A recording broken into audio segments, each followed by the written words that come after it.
بسم اللہ الرحمن الرحیم۔ آج ہم جانیں گے کہ نظریہ کیا ہوتا ہے۔ سب سے پہلے ہمیں نظریے کے بارے میں پتہ ہونا چاہیے کہ نظریہ کیا ہوتا ہے۔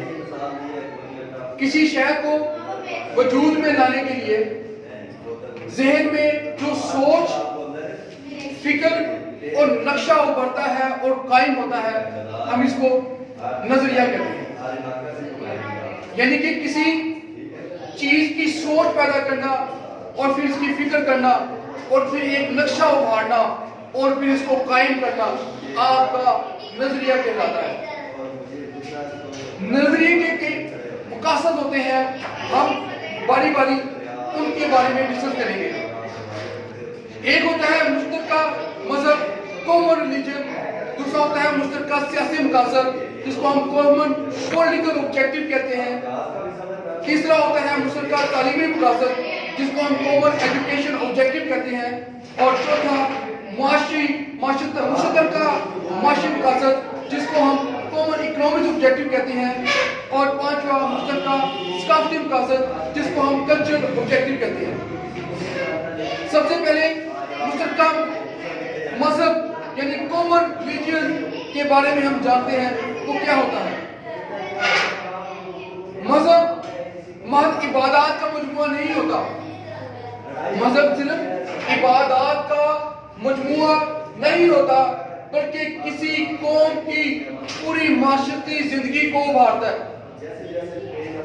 مذہب صرف عبادات کا مجموعہ نہیں ہوتا بلکہ کسی قوم کی پوری معاشرتی زندگی کو ابھارتا ہے۔ 19ویں صدی میں برصغیر پاک و ہند میں کئی تحریکوں نے جنم لیا، جس میں ایک تحریک آریہ سماج اور دوسری جو تحریک تھی برہمو سماج تھی۔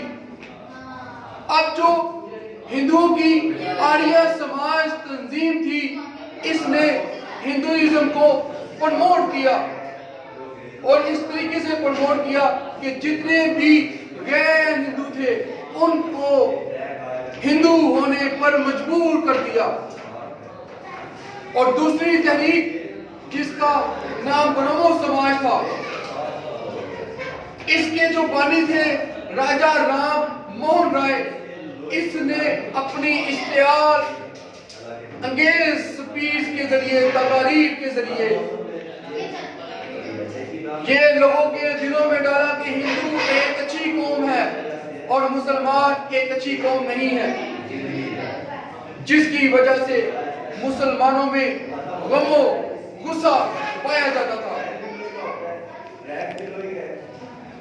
کانگریسی دور حکومت 1937-39 نے اس خیال کو مزید پختہ کر دیا کہ ہندوستان میں مسلمانوں کے لیے اپنی مذہبی شناخت اور پہچان کو برقرار رکھنا مشکل ہو گیا۔ یہ تھا کامن ریلیجن، مشترکہ مذہب۔ اب ہم مشترکہ سیاسی مقاصد کی طرف جاتے ہیں۔ مشترکہ سیاسی مقاصد کی بدولت دنیا کی کئی اقوام نے اپنی آزادی کی جدوجہد کی۔ انگریزوں کی آمد سے برصغیر پاک و ہند میں جمہوریت کا تصور پیدا ہوا اور ہندوؤں اور مسلمانوں کو جمہوریت کے بارے میں پتہ چلا۔ اس وقت پتہ چلا کہ ووٹ کی عزت کا مطلب کیا ہوتا ہے۔ اس وقت پتہ چلا کہ عوام کی طاقت کیا ہوتی ہے۔ اس وقت پتہ چلا کہ ہم اپنے حقوق ووٹ کے ذریعے لے سکتے ہیں۔ آبادی کے لحاظ سے مسلمان اس برصغیر پاک و ہند میں اقلیت میں تھے اور مسلمانوں کو سیٹیں بھی بہت کم ملی الیکشن لڑنے کے لیے، جس کی وجہ سے مسلمانوں کو بہت سے بحران کا سامنا کرنا پڑا۔ اس کے بعد کامن ایجوکیشن آبجیکٹو، مشترکہ تعلیمی مقاصد۔ مشترکہ تعلیمی مقاصد بھی किसी कौम के नजरिए के माखज़ होते हैं। अंग्रेजों ने बरसगीर पर जब हमला किया और कब्जा कर लिया तो उन्होंने अपना एक सियासी निजाम मुतारिफ करवाया।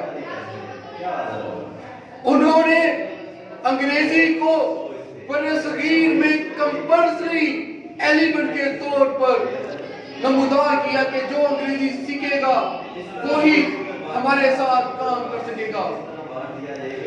लेकिन मुसलमानों ने और उस वक्त के उलमाए किराम ने इस अंग्रेजी के खिलाफ फतवा जारी किया कि हम अंग्रेजी जुबान नहीं सीखेंगे। ये सब एक नजरिए की बुनियाद पर हुआ और वो नजरिया इस्लाम था। मुश्तरका माशी मकासद, कॉमन इकोनॉमिक ऑब्जेक्टिव, मुश्तरका माशी मकासद भी किसी कौम के नजरिए के माखज़ होते हैं। 1857 की जंग आजादी के बाद हिंदुओं ने हुकूमत बरतानिया को जाकर बताया कि हम तो आपके साथ हैं, ये मुसलमान कौम है जो आपके खिलाफ बगावत करती है। हम तो आपके नौकर हैं, हम तो आपके मुलाजिम हैं, हम तो आपके साथ हैं। ये हिंदुओं ने हमें, मुसलमानों ने हमें बगावत में मजबूर किया और आप लोगों के खिलाफ हमें जंग लड़ने पे मजबूर किया।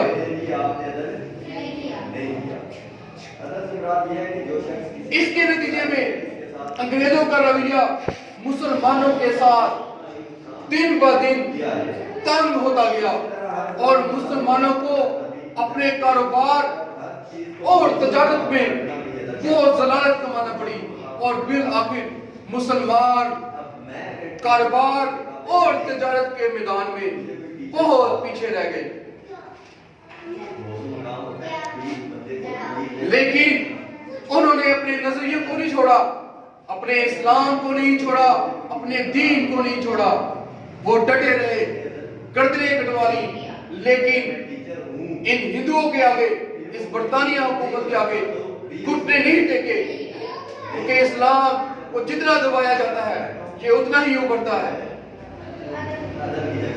मुश्तरका सकाफती मकासद, कॉमन कल्चरल ऑब्जेक्टिव, मुश्तरका सकाफती मकासद की बुनियाद पर किसी कौम का नजरिया जन्म लेता है। अंग्रेजों के हिंदुस्तान पर कब्जे के वक्त उर्दू को सरकारी जुबान की हैसियत हासिल थी और ये बात हिंदुओं को पसंद नहीं थी। वो ये चाहते थे कि किसी तरीके से हिंदी जुबान को यहाँ पर कायम दायम रखा जाए। लेकिन मुसलमान कभी भी उर्दू जुबान को नहीं छोड़ना चाहते थे। उन्होंने हर किस्म की चाल की, हर किस्म का हड़बा बनाया, किसी तरीके से हिंदी को यहाँ पर आम कर दिया जाए। लेकिन मुसलमान बिल आखिर तक डटे रहे।